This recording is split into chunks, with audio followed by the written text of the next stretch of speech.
Leaving? I work for a medical device company that makes bone screws.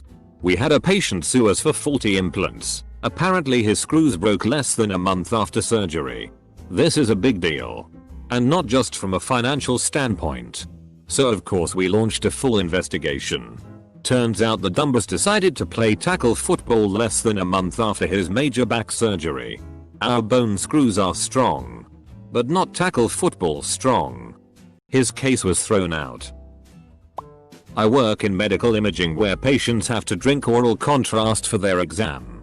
Some folks really hate the stuff, and one patient, after being given the oral contrast, went outside and dumped it in the bushes and came back in and said that they had drank it.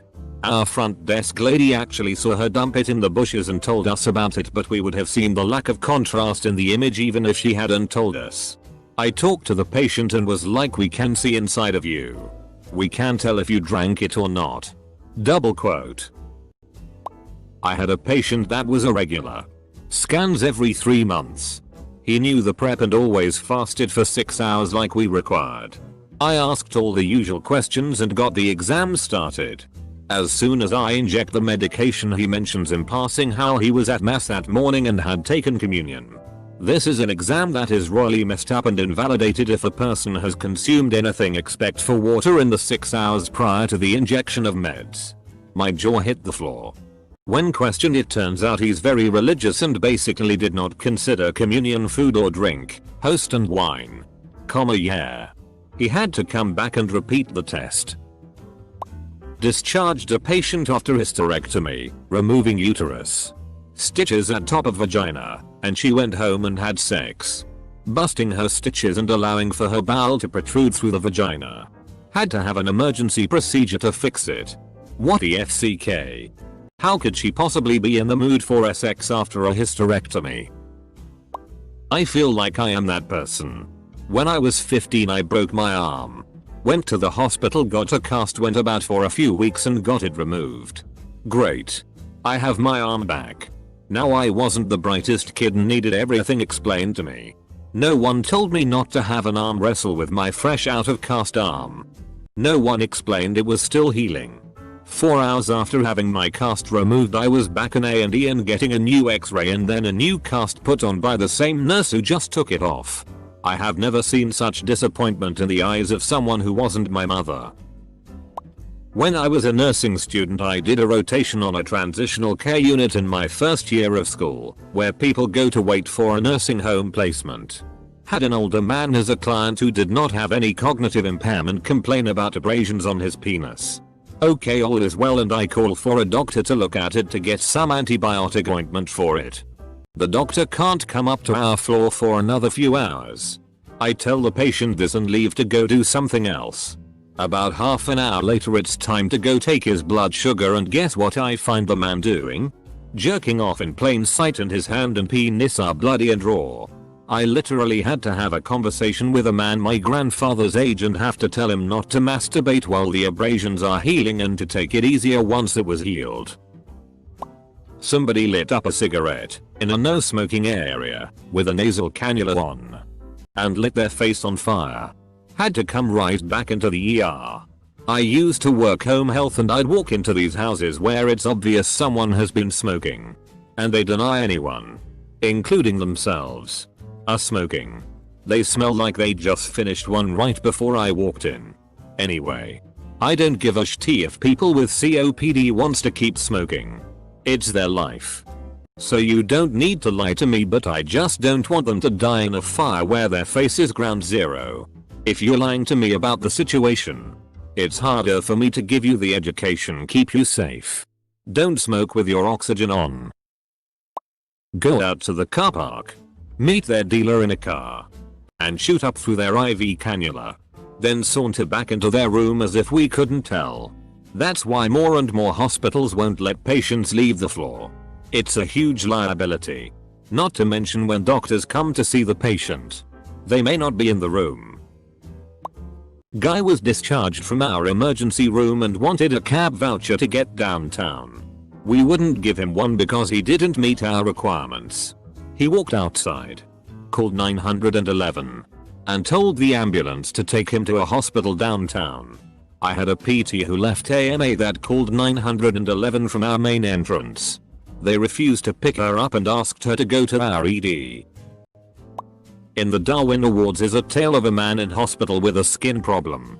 The staff coated him all over with a cream which is highly flammable, warned him about it and told him to keep away from any sources of ignition.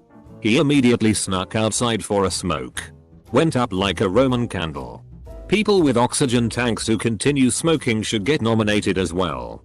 It's like they're trying to beat the lung damage by setting themselves on fire. Patient came in for shortness of breath. She was seen and discharged. A nurse saw her walk into the parking lot, jab herself in the leg with an EpiPen, and come right back in saying that she's short of breath. That's not dumb. That's a mentally ill patient. I work in a COVID clinic and I had a patient come in who was just a ball of anxiety about all sorts of things but mainly COVID. He had no symptoms either. Just general anxiety. Anyway. He walked out of the clinic. Immediately took off his mask and went into the Jimmy John's across the street. Seriously? You come to specifically talk about your fears of COVID and then you take off your mask before going into a store? Why I saw someone pull his newly slung arm out of its sling so he could put his jacket on as he was leaving the ER. He just stopped in front of my desk and started whimpering and yelling ow, OHHH. As he slowly worked his arm around to get it out of the sling and into the sleeve of his jacket. I'm pretty sure it wasn't very cold outside at the time. I plead for him to stop but he ignored me. It was really bizarre. We had a guy leave AMA against medical advisory and then get hit by a bus. Right. The guy totally left the hospital of his own volition and got hit by a bus. Is this how you earned your username? My brother works as a volunteer for the Red Cross. He mostly volunteers as a medic in ambulances. He told me how they picked up a guy because he crashed his bike after he didn't pay attention and got his tire stuck in some tram tracks. About 3 hours later he was picked up again after he tried to ride his bike with one hand in a cast. First time round he sprained his elbow. Second time round he broke his shoulder on the same side. Well, he didn't disable himself on both sides. There is that as a silver lining. Patient obese enough to be in a wheelchair. Went outside for a smoke. Cigarette in one hand. Inhaler in the other. One puff of the cigarette. One puff of the inhaler. Inhalers are often used for bronchial dilation. I imagine that would increase the effects of smoking. Mind you, I'm not saying it's a good thing. I just recognize how it might work. Countless COPD asthmatics coming in for wheezing. Sob. Rapid breathing. We treat them and the second they feel better they will state, I forgot something in my car. Only to leave and light up a cig. A lady came to our ER for tachycardia and anxiety. The triage nurse, on a hunch, asked what she'd eaten that day and if she'd had any coffee.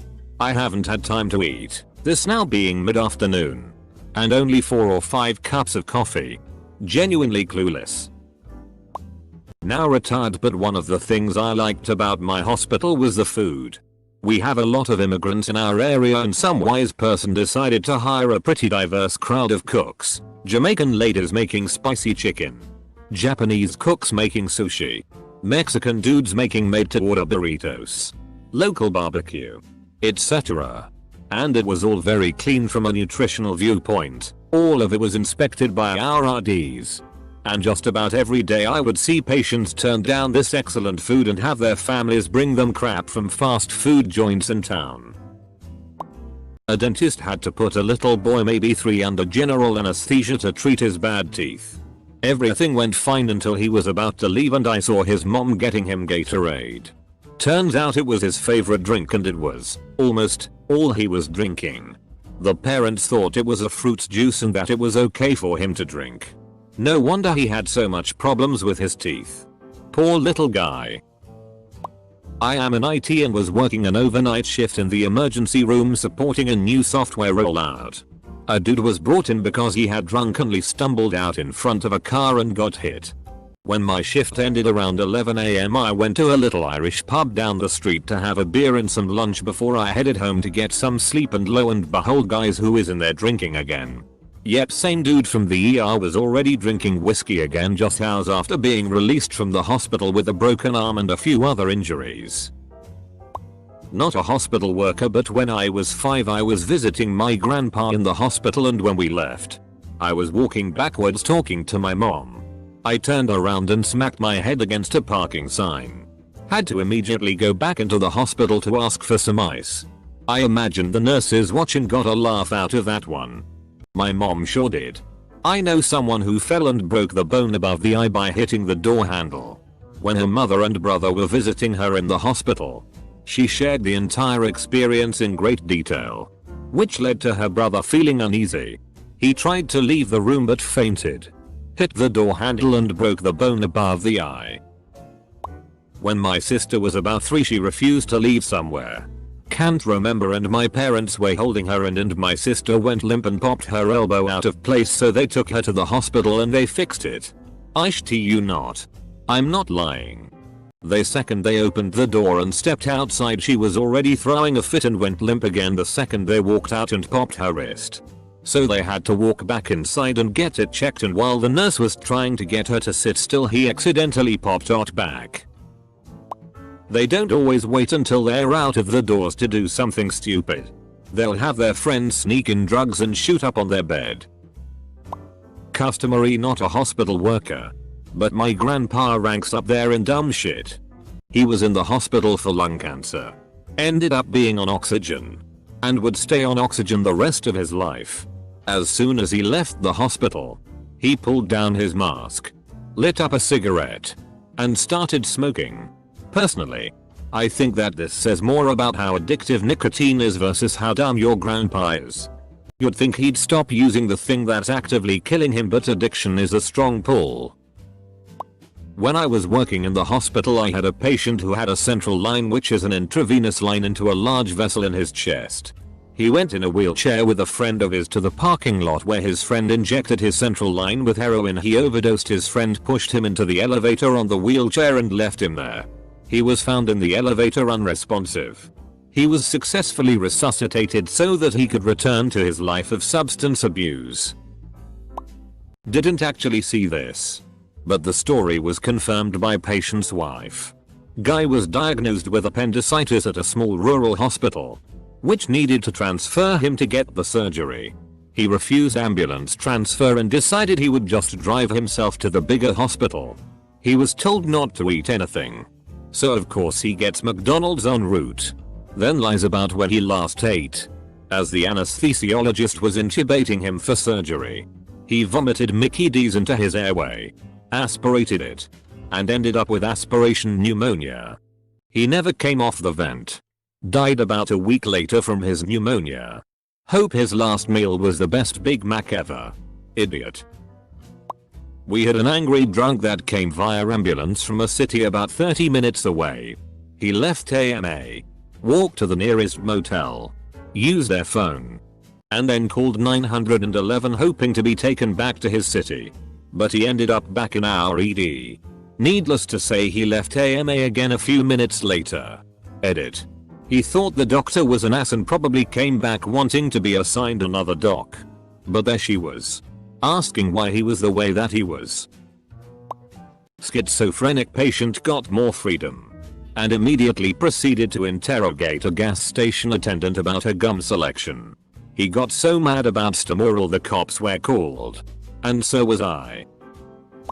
Inject heroin into their PICC line.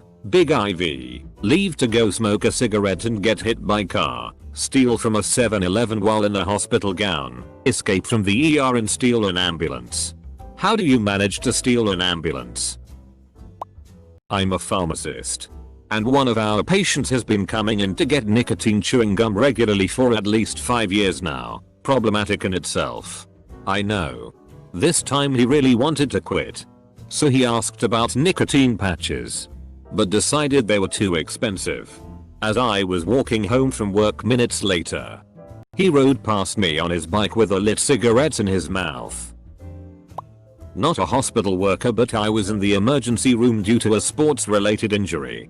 Finally got let out after hours of x-rays and examinations as I was learning how to use crutches and watched someone with stitches on his arm start stretching like he was going to run all the way home. He turned around, walked towards the desk and yelled, "Your nurses are shit." After the cut on his arm reopened mid-stretch. The woman at the desk looked so tired. Had a mom in the ER angry that we hadn't gotten to her daughter yet, minor injury. Already triggered and needed to wait for others with serious issues. She got so mad that she left with her kid. Stood outside our entrance and called 911.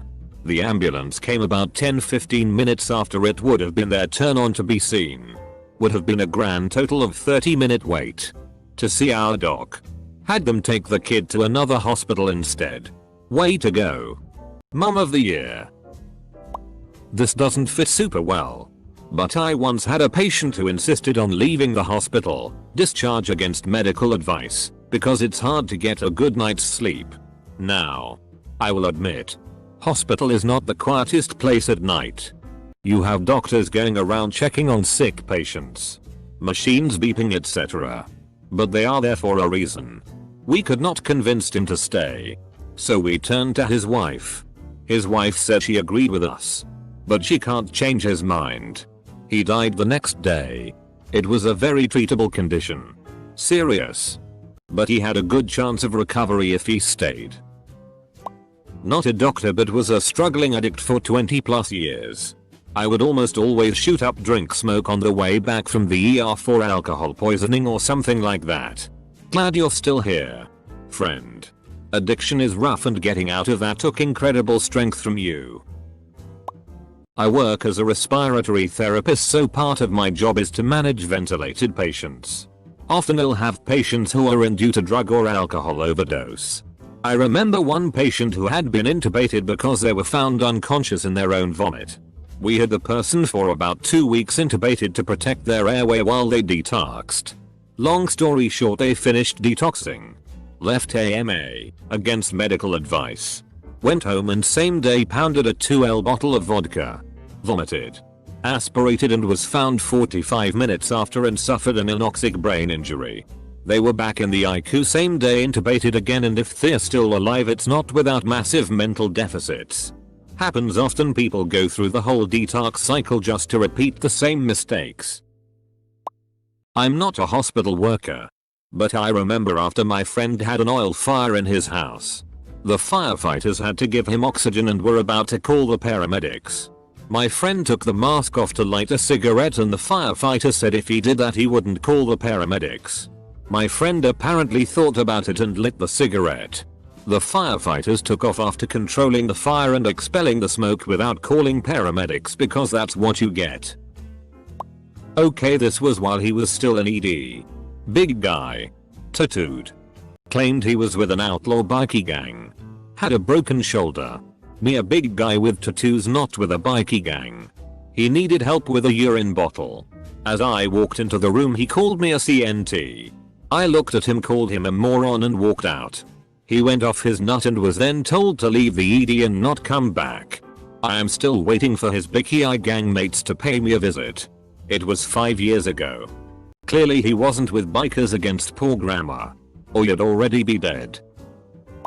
Had a patient get an extensive, and free to him, surgery to fix the arm he messed up by injecting meth into it. He was motivated to stay clean since he went through such a big procedure. He had to wait an extra 2 hours for discharge on his day to go home. Got pissed. Had a full-on meltdown. Said he was going to go home and get FK'd up. He didn't want to stay clean anymore. Came back to the ED that night drunk as a skunk guy. When I was the business director for a practice, our building was next to the oncologists. Number of people being rolled out after chemo or radiation and lighting up a cigarette always blew my mind. Had a guy in his 20s come in with it from a car accident.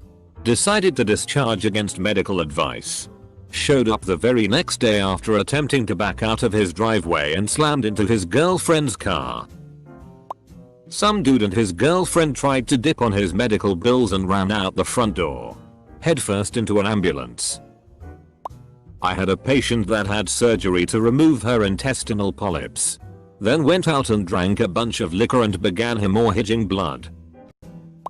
Not a doctor, but I knew someone that is a fitness freak to an obnoxious level. She had a medical emergency, intestinal blockage, one day that involved major abdominal surgery and removal of part of her intestine. The day she was released from the hospital, she went back to her insane workout routine, trying to make up for the muscle she lost. She claims her doctor told her she could. Her intestines ripped open. She barely survived. She still claimed after the fact that her working out had absolutely nothing to do with her body ripping open and it was just bad luck. Double quote. When I worked as a CNA, we had a patient released after his hip healed. Doctor said because he was so shaky, he needed supervision while smoking. He gets home. His 40-something son leaves him with his 26 years old. They are playing video games and refuse to watch him smoke. He ends up catching himself in the kitchen on fire. Ended up back in our care permanently. There was a story on the news a few months ago about a woman who contracted a horrible flesh-eating disease from her dog licking her face mouth. She was in hosp for a long time and nearly died. Of course. She missed her pet. So as they wheeled her out to go home with her family, they brought the dog. You guessed it, she let him lick her face. Someone got a lung transplant. He walked out of the front doors and straight away took out a cigarette and started smoking. People leaving the hospital after being on a ventilator due to COVID-19 and shaking hands and high-fiving everyone on the way out. Okay, this was me. I had finished a sleep study, as to which I barely slept and had to redo it. I was 6 AM and I was leaving the hospital. I walked into a glass wall, which was clearly a wall. It even had the visibility stickers on it. Twice I bounced off the same wall in my attempt to leave the hospital. I used to work in a hospital in my city. And a guy who is hooked up with O went out to smoke a cigarette with his big O tank. He already had a diagnosis of lung cancer, so an explosion. It's no big deal. When I went through bariatric class, the instructor told a story of someone who, after surgery, ate a burrito on the way home from the hospital. They had to have another emergency surgery to fix the damage. Broke my collarbone. Went to hospital. Left and tripped over a curb in the parking lot, breaking my other collarbone. Oh, that must have sucked. Hope your recovery wasn't too horrible. Heroin. Well, based on the readmit, fentanyl that they thought was heroin. Out and back in less than an hour. Not a hospital worker, but my teacher told us about a time she was in the hospital because she had some problems with her lungs, and when she got out she smoked a cig and she fell unconscious. Yeah, she quit smoking after that. Not me. But a former co-worker had a patient who snuck out to puff a crack pipe in the parking lot mid-visit while they were busy with another patient. Not a doctor, but I once saw a guy that just got a wheelchair, went to the stairs, tried to get up and stood leaning on the wheelchair and attempted to walk down and fell down the stairs and was ran back into the hospital by the staff. One night we had two guys leave our ER, start arguing, and decide to pull guns on each other and fire off some shots. They all missed and then they ran away. That was a fun night as a security guard. Got to the hospital with a heart attack. Decided to start a healthy life the next morning. Died in a hospital yard doing workout. The drug addict we had to give Narcan do another large hit and OD again less than 5 minutes after discharge. I once saw a wheezing patient towing an oxygen cylinder behind him on a little cart. Stop halfway up a ramp for a cigarette. Dude. No. That's why you need the cylinder in the first place. Chiropractor here.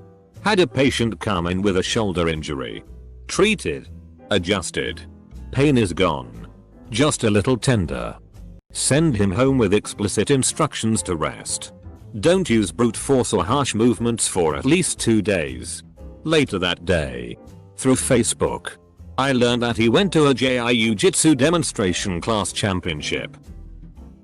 He got home first, but my uncle lit a cigarette up while he was using oxygen max W tank. We would remove the mask to take a few puffs. That did not go so well. I had a patient leave AMA one night at 2 AM. He said he was walking home. He signed the papers and left. I was busy, so I didn't get around to the computer documentation and discharging from the system. About 2 hours later, the ER called the floor and asked if we had had a patient by a certain name. I told her he had left AMA. Turns out he walked a few blocks and realized he couldn't go on and called an ambulance. Since he was never officially discharged, he just came back to the floor and went back to bed. Patient came in for pain. Got an IV put in. Left with the IV in unbeknownst to the staff. Came back and overdosed. Patient was on portable telemetry, reads heart rate and rhythm. Whenever he went off the floor for an hour, his heart rate would suddenly jump up dangerously high, then go back down before he returned. The nurse caring for him was really concerned, but had no idea what it could be. I let her know that he was putting illicit drugs directly into his central line, basically an IV that sits directly in his heart. When he got back, I educated him on how to clean his port before and after, and left some alcohol swabs with him, and notified the doctor. Last thing I wanted was a systemic infection. I mean, if he survived shooting up while being hospitalized. My favorite are the people standing in the smoking area, still in their gown, puffing a cigarette with their oxygen tank in tow. But an honorable mention to the lady puffing off her crochet tracheotomy patch. Worked in endoscopy as a nurse. Had a patient about to get an EGD. Video scope looks at your stomach, and of course we use sedation so patients can't eat or drink for 8-ish hours prior to procedure. This lady was first procedure of the day. I go in and do my pre-check. Have you had anything to eat or drink after midnight? I usually ask the same question in a couple different ways and she said no every time. Well, comes time to look in her stomach with the scope and there was very fresh looking breakfast tacos. How did she think we weren't going to see it? My dad has high cholesterol and blood pressure. He was taken to the ER with chest pains. They kept him there overnight for observation and tests. Determined it wasn't a heart attack, but he needed to see his cardiologist ASAP. And went to discharge him. As we were leaving, he told me he was craving a Big Mac and asked me to take him to McDonald's. Before I could even say no, the nurse jumped in to give him a lecture. We had a regular psych patient end up on the news in our blue psych scrubs for taking a shitty in the window washing thing at a gas station. Really proud day. Not hospital. But Ems had a patient who was released from the hospital after ODing, coincidentally. I found out later it was my brother who ran on him the first time. Within 2 hours of him being released, I ran on him. When he OD'd. Again. We didn't know until we dropped him off at the hospital that he'd just been released.